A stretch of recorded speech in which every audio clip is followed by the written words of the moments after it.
So my name is Terrence Musho. I'm an associate professor at West Virginia University. My name is Dan Hann. I'm a mechanical engineer. I work in the geothermal industry, and my company name is Sustainable Engineering. I think there's a lot of opportunity, accessing these lower temperature wells, and then also improving kind of the overall reliability of line shaft pumps, different pumping technology used in geothermal wells.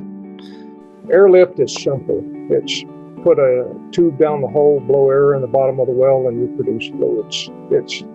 It's just bloody simple, but it needs to be made more efficient. Our innovation has two parts. One part is that we're going to recycle air pressure at the top of the well. That's not been done. That's a new innovation.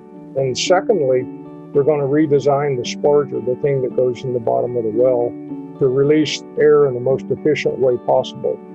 We think the combination of these two innovations will actually allow us to exceed the efficiency of mechanical turbine pumps.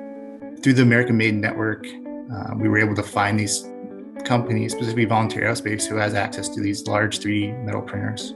So we need to print the sparger out of metal so it can survive the corrosive environment of the geothermal well. The other thing that we're looking at is optimizing multiple stages or multiple sparger heads that would go inside the well.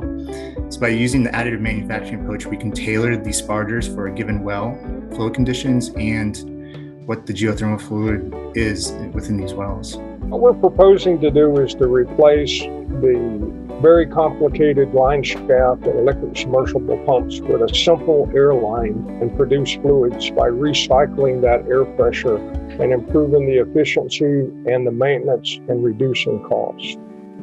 Our technology potentially has three benefits. One is to access deeper geothermal fluids. It can access lower temperature geothermal fluids by increasing the flow rate, and it has decreased maintenance costs due to its simplification.